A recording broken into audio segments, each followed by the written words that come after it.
Hey guys, welcome back. It's Sean from Auto Anatomy.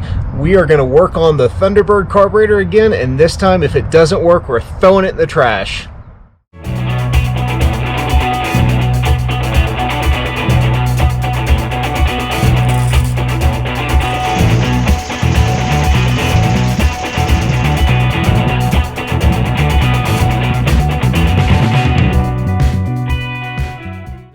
We're back working on the Thunderbird again today, and if you remember in one of the earlier episodes, we rebuilt the Autolite 4100, and I've been having so many issues with this thing.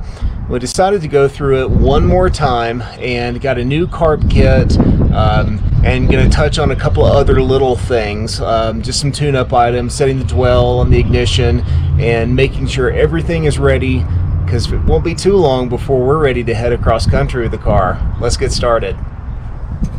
So in this episode, we're going to do a couple of little things. We're going to go through the carburetor again and make sure it is as good as I can possibly get it, and then hit a couple of tune-up items like setting the dwell on the points, going through verifying fuel pressure, and just taking it out for a drive, because you know it's not going to be that long before we're ready to take it across country. Let's get started.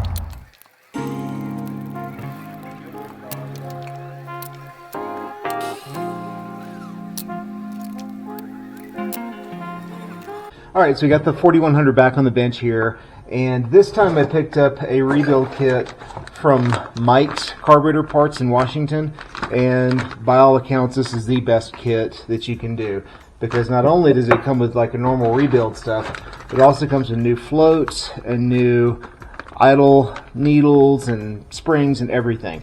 So we're going to go through this carb one more time, which would be like number 30, and get it all rebuilt, get it done, clean, adjusted, set, and fingers crossed this will be the last time that we have to do this.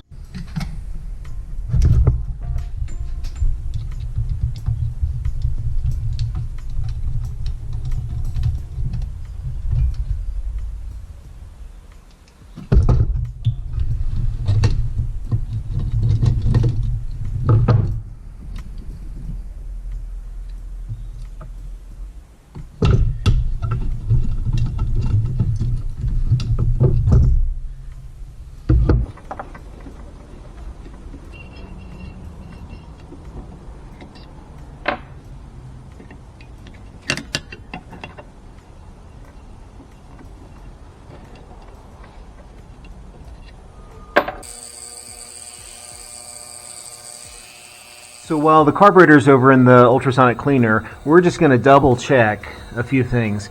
So if you noticed in the last video, I put in a fuel pressure regulator on the outlet side of the fuel pump, because I'd heard that there were some problems with some of the replacement fuel pumps overpowering the needle and seat. So we've got it turned down to 4 psi right now.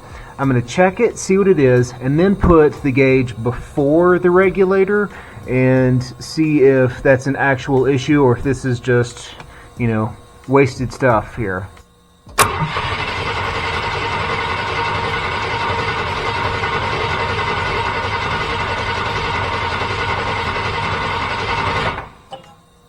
Looks like we're right at 5 psi right now. So it's 5.5 psi coming out of the fuel pump, which means that this little regulator isn't doing a whole lot. What I'll probably do is just take this guy out and put in a little fuel filter so I can see if any trash is coming up through the lines or anything. It shouldn't be, since the tank is new, the fuel pump is new, all the hoses are new, but the hard line was original. Alright, so we've got this thing all cleaned out, ultrasonic clean, made sure everything is as clean as it can possibly be. So I guess this is take like number, I don't know, 30 something on getting this carburetor right. I have to fully confess, I'm a Holley guy, so this seems like a pretty straightforward carburetor, but if it doesn't work this time, I'm going to go like full Office Space on this thing and go take it and beat it with a baseball bat. It says here, test your floats. Brass floats should be immersed in hot water. These are brand new floats, but I've got my hot cleaning solutions. We're going to dunk these in and see if there's any leaks in them.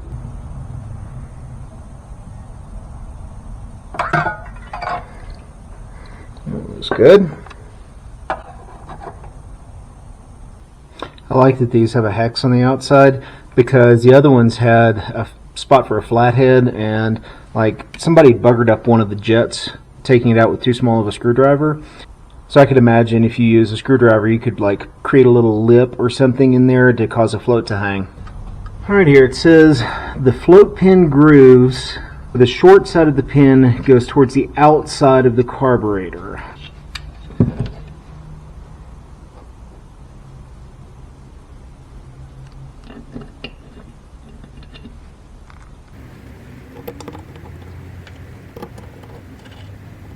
Alright, it's time to adjust the floats. So looking at our data table here, 66 Ford Thunderbird with a 390. The float level should be primary 1730 seconds.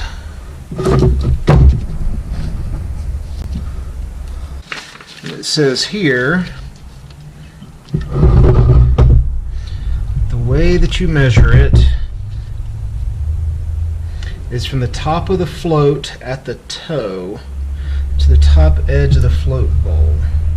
So I'm guessing that's the toe right there, to the top edge of the float bowl.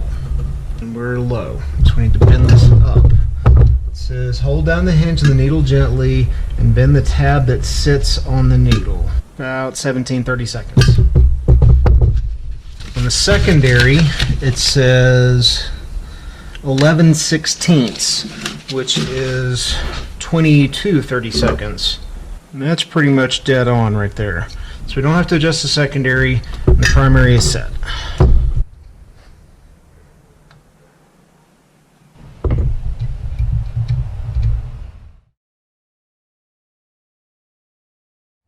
Alright, so I've got the choke element off here, and comparing the two, I mean they're the same size, and where's the little line here on it?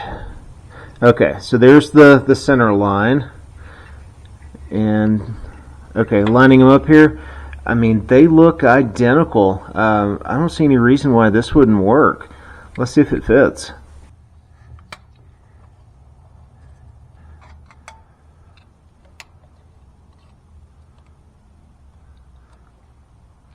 Alright, let's test this thing out and see if it's going to work.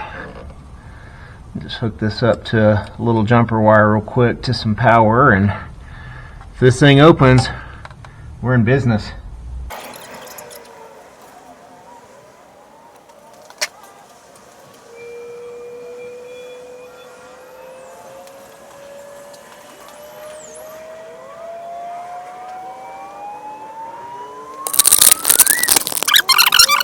Alright, so to get our power for the electric choke, we're going to go to the S terminal of the alternator, which is the one that I have uncovered, and it's a switched 12 volt power. So if I can carefully put this test light down here, you can see right now the key is on, and when I turn the ignition switch off, there's no power to that. So that's where we're going to get our power for the electric choke conversion. So I really want to put this little guard back on, but the problem is right here it hits the housing here. So what I'm going to do is I just made some marks. We're going to move this over about 3/8 of an inch and then put a spacer on this side to go to the choke body housing. That way I can still have a place to put the heater hose, and this will be mounted back on.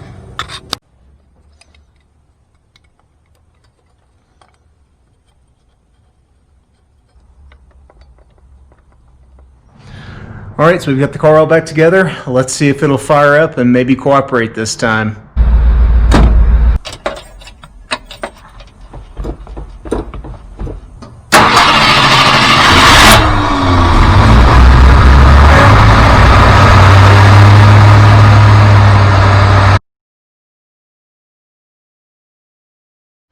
Alright, so we got the engine running here and setting the dwell angle on the distributor. If you look right now, it is at about 22 degrees. Now looking at the manual here, for conventional ignition, dwell angle at idle speed should be 26 to 31 degrees. So that means we need to give the points more time to charge before opening. so we need to narrow the gap a little bit. And unfortunately, this is a trial and error process to get this right. So what we'll do is, here's our points, and we're going to spin it around until the little follower here is right on one of those points, and then measure the gap and narrow it just a couple of thousandths and see if that increases our dwell angle.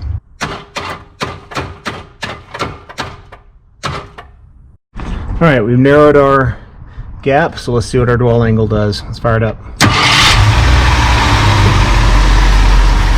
Before it was 23, now we are 26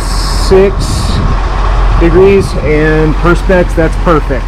All right, guys, so the last thing that we're gonna do on the tune-up in this car before we call it good is we're gonna run some Seafoam through it. Now, I'm not normally a guy that does this. I've seen kind of mixed results with it, but when I had one of the plugs out looking at something else, I just happened to stick the bore scope down in there, and it's got a ton of carbon on top of the pistons. So probably is not going to hurt to go ahead and run this thing through some Seafoam and see if we can break up some of the carbon in the top of the engine.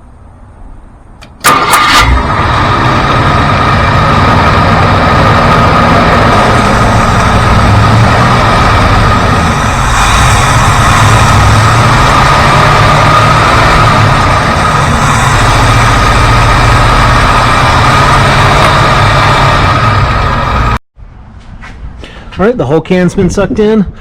We're just gonna let this thing sit for about 20 minutes, fire it up, and start the smoke show. All right, we've been sitting for about 20 minutes. Let's see what it does.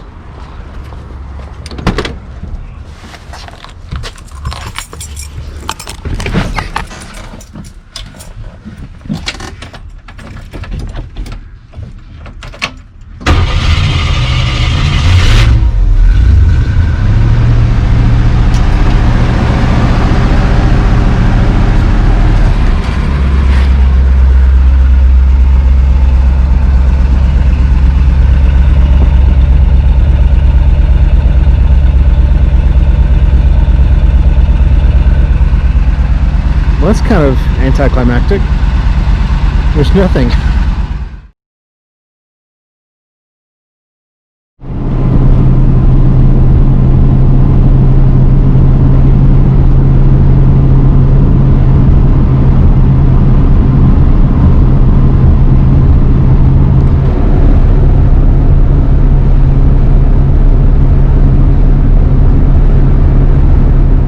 So we've got it back up and running, and it seems to be running pretty well. The best thing to do right now is just take it out and drive it. You know, I'll probably take it on some short road trips and drive it to work for a few weeks. But, you know, we're getting pretty close to the end of this project. There's only a couple of little things that need to be wrapped up at this point. So it won't be too long for we'll be heading back to Memphis in the car. Overall, this has been a really fun project. I have learned a ton. This has been a fun car to get to experience, you know? I mean, the definition of luxury in the 1960s is very different than what it is right now. You know, nowadays we think about something that is comfortable but also handles pretty well. And, you know, this car was really intended just to be comfortable and float down the road, because that's what their definition of comfort was. There's still a lot of things that could be done with the car to make it perfect, but as it is right now, I'm loving it. Probably the next time you see this car, we'll be on the road headed back to Memphis. That's going to wrap up this episode. Thank you so much for watching. Thanks for checking out this series about our 66 Thunderbird. Make sure you click on that subscribe button and hit the bell to be notified when any new videos come out. Thanks again for watching. We'll see you next time. Maybe on the road.